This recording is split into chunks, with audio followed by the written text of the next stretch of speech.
আসসালামু আলাইকুম বন্ধুরা, কেমন আছেন আপনারা? আলহামদুলিল্লাহ আমি ভালো আছি। আশা করব আপনারাও ভালো আছেন। দেশের বাইরের যে যেখান থেকে দেখছেন সবাইকে অনেক অনেক ধন্যবাদ আর ভালোবাসা দিয়ে আজকের মূল রান্নায় চলে যাচ্ছি। চলে আসেন আমার রান্নাঘরে। খুব সহজ সুন্দর একটা খাবার দেখাবো আজকে। আর এটা আসলে যাদের ঘরে বাচ্চা আছে, বড়রা সবাই কিন্তু ব্রেকফাস্টের জন্য বা নাস্তার জন্য আমাদের এই জ্যামটা জেলিটা দরকার হয়। তো চলে আসেন, আমি আজকে খুব সহজে দেখাবো এত সুন্দর কালারফুল এত মজাদার জেলি কিভাবে বানাবেন। আপনারা খুব সহজে করে নিতে পারবেন আর বাচ্চারা খুব সহজে খেয়ে নেবে, অনায়াসে খেয়ে নেবে। তো দেখেন, আমি এখানে জলপাইগুলোকে সুন্দর করে ভিজিয়ে ধুয়ে রেখেছিলাম। আর এখানে আমি প্রায় 2 কাপের মতো পানি দিলাম, মানে 500 গ্রামের মতো পানি দিয়েছি। আমি জলপাইটাকে সিদ্ধ করে নিচ্ছি, ভালো করে সিদ্ধ করে নেবেন। প্রায় 10 থেকে 12 মিনিটের মতো জাল দিয়েছি। যতক্ষণ না পর্যন্ত জলপাইটা ফেটে যায় ততক্ষণ পর্যন্ত জাল দেওয়ার চেষ্টা করবেন। এখন ফেটে গেছে, কিন্তু আমি আরেকটু দেখবো, আরেকটু ফাটবে। ভালো করে ফেটে যাওয়া পর্যন্ত এটাকে সিদ্ধ করতে হবে, জাল করতে হবে। এই পর্যায়ে আমি জলপাইটাকে ছেঁকে নিলাম। আপনার ইচ্ছে করলে কেটেও নিতে পারেন, আমি আস্তই নিলাম। একই অবস্থা, একই রেজাল্ট পাওয়া যায়। আবার কষ্ট করে কাটার কি দরকার। এই জলপাইটাকে আমি থেতো করে আচার বানিয়ে নেব আর পানিটাকে দিয়ে আমি জেলি বানাবো। দেখেন কত একের মধ্যে 2টা হয়ে যাবে। আমার এখানে প্রায় 2 কাপের চেয়ে একটু বেশি পানি হয়েছে, জলপাই থেকেও পানি উঠেছিল। দেখেন পানি কিন্তু বেশি হয়েছে। আমি পানি দিয়েছি 2 কাপ আর পানি হয়েছে এখানে আরও বেশি, জলপাই থেকে পানি উঠেছিল। তো যাই হোক, আমার এই পানিটা আমি সুন্দর করে ছেঁকে নিয়েছি আবারও। এই পর্যায়ে আমি 2 কাপের জন্য 2.5 কাপের জন্য 2.5 কাপ চিনি দিয়েছি। আমার খুব মন খারাপ, আজকে অনেক দিন পরে এরকম একটা ভুল হলো। আমার চিনিটা দেওয়া স্কিপ করে গেছে। আমি ক্লিক করেছি কিন্তু সেই ক্লিকটা হয়নি। তো আমি 2.5 কাপ পানির জন্য 2.5 কাপ চিনি দিয়েছি। আপনারা কিন্তু এটা অবশ্যই মনে রাখবেন, যতটুকু পানি হবে জলপাইয়ের ততটুকু চিনি দিতে হবে। তা না হলে কিন্তু জেলিটা সুন্দর হবে না, জমবে না, সুন্দর ভালো লাগবে না। এটাকে এই পর্যায়ে আমি জাল করে নিচ্ছি। জাল করতে করতে সুন্দর একটা কালার হবে। যখন একতারের মতো একটা স্টিকি ভাব চলে আসবে তখন আপনি এটা জালটা কমাবেন। এটার মধ্যে চিনির থেকে যে একটা ময়লা উঠে বের হয়, তারপরে জলপাই থেকেও একটা পানি বের হয়, চিনি দিলে যে একটা নিগড়ে আসে ময়লাটা, সেটা কিন্তু ফেলে দিবেন।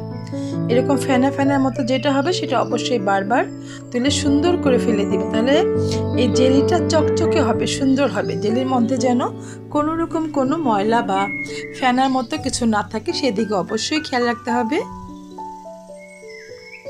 বন্ধুরা, আমার ভিডিওটা যদি ভালো লাগে প্লিজ আমাকে একটু সাবস্ক্রাইব করে দিয়ে আমার পাশে থাকা বেল বাটনটি অন করে দিবেন, যাতে যখনই আমি নতুন নতুন ভিডিওগুলো আপলোড করব সেটার নোটিফিকেশন সবার আগে আপনার কাছে পৌঁছে যাবে। অবশ্যই ভালো লাগলে লাইক কমেন্ট করে চ্যানেলের সাথেই রাখবেন। একটু বেশি বেশি করে শেয়ার করে দেবেন ফ্রেন্ডস অ্যান্ড ফ্যামিলির সাথে। এতে করে আমার চ্যানেলটা গ্রো হবে, ভালো হবে। আপনারা অবশ্যই আমার পাশে থাকবেন, আমিও আপনাদের পাশে আছি। সবাই সবার পাশে থাকবো। এই অনলাইন প্ল্যাটফর্মটা কিন্তু আমাদের সবার জন্য। এই প্ল্যাটফর্মে কিন্তু আসলে সবাইকে সবার ভালোবাসা দিয়ে পাশে থাকতে হয়। আমার মোটামুটি কিন্তু জালটা সুন্দর হয়ে গেছে। আমি কিন্তু আসলে পুরোটা ভালো করে বলে দিচ্ছি, যাতে কেউ নতুন বানালে সে যেন কোনো রকম হেজিটেশন ফিল না করেন, সে যেন সহজেই করে নিতে পারেন। আমি ভিনেগার দিয়ে দিচ্ছি 2 টেবিল চামচের মতো। যদি আপনার সম্ভব হয় টক লবণ যেটা, সেটাও দিতে পারেন, অথবা লেবুর রস চিপেও দিতে পারেন, আপনার সুবিধা মতো দিবেন। আমি এখানে দেখেন, আমি যে সিরকাটা হোয়াইট ভিনেগার যেটা, সেটা দিয়ে দিলাম। এটা দিলে কালারটা আরও সুন্দর হবে এবং এটা আপনি প্রায় 2 থেকে 3 মাসের মতো নর্মাল ফ্রিজে রেখে খেতে পারবেন। এটা কোনো সমস্যা হবে না, নষ্ট হবে না।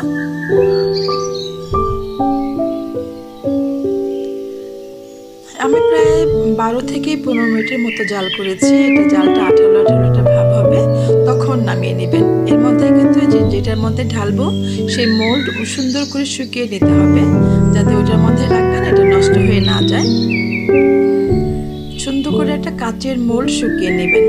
দেখেন সুন্দর একটা কালার আসছে। জাল হতে হতে কিন্তু এত সুন্দর একটা ম্যাজিক কালার আসে। তারপরে আমি চিন্তা করলাম আমি এক ছিটার মতো হবে, আমি একটুখানি কালার পরে দিয়েছি। আমরা আরেকটু কালারফুল, আমার বাবু বলে যে মিক্সড ফ্রুটের যে কালারটা হয় সেই রকম কালার করো। মিক্সড ফ্রুট দেওয়ার পরে বলতেছে আম্মু এটাই মিক্সড ফ্রুট, এটা এত মজা হয়েছে। মিক্সড ফ্রুট সবসময় বাবা কিনে দিত, ঠিক এরকমটাই হয়েছে। আসলে আপনারা খেলে বুঝতে পারবেন এটা কতটা টেস্টি, কত মজা হয়। মিক্সড ফ্রুট জ্যাম যারা কিনে খান, জেলি যারা কিনে খান, তারা বলতে পারবেন এটার টেস্ট কেমন। আর এটা জলপাইয়ের যে আমি যেটা করেছি এটাও কিন্তু সেম মিক্সড ফ্রুটের মতোই হচ্ছে, আপনার কালারটা আসবে, ইভেন স্বাদ আসবে, টেস্ট আসবে, দারুণ লাগবে। আপনি অন্য কোনো জেলি খেতেই চাইবেন না ব্রেড দিয়ে, এটা এত টেস্টি। আমার বাবা কিন্তু সহজে, আমি আপনারা দেখে থাকবেন আমি জেলি করি না, ও তেমন একটা খেতে চায় না, কিন্তু এটা সে খুব প্লিজড খেয়ে বলে এটা খুব মজা, মিক্সড ফ্রুটের মতো হয়েছে। আমিও খেয়ে দেখেছি, দারুণ মজা। বড়রা ছোটরা সবাই খেতে পারবেন, আমি শুধু ছোটোর জন্য এটা বলছি না, বড়রাও খাবেন। নাস্তার মধ্যে কিন্তু বেশ যায়। আমি ডিপ ফ্রিজে রেখে দিয়েছিলাম দ্রুত ভিডিও করার জন্য, কিন্তু মধুর মতো হয়ে গেছে। এত মজা, এটা এত টেস্টি। আমি বলবো প্লিজ আপনারা সবাই অল্প 1 কেজি জলপাই দিয়ে দেখেন। আমি এতগুলো সুন্দর এক বয়ামের মতো জলপাই যে জেলিটা পেয়ে গেলাম। আর হচ্ছে আমি বাকি জলপাইটা দিয়েও আচার বানিয়ে ফেলবো। তাহলে একের মধ্যে দুইটা। আমি মাত্র 60 টাকা দিয়ে 1 কেজি জলপাই এনেছি। দেখেন আমার জেলি হয়ে গেল, ইভেন একটা আচারও হয়ে যাবে। আপনারা বলবো করে খাবেন, সবাই করে খাবেন, খুব সহজ। এখন কিন্তু জলপাই ভালো, একেবারে স্পষ্ট বড় বড় জলপাই পাওয়া যাচ্ছে, এখন ভালো জলপাই পাওয়া যাচ্ছে। তো আমি বলবো সবাই এটা করে খাবেন আর আমার পাশেই থাকবেন। কেমন ছিল আমার ভিডিওটা অবশ্যই আমাকে বলবেন।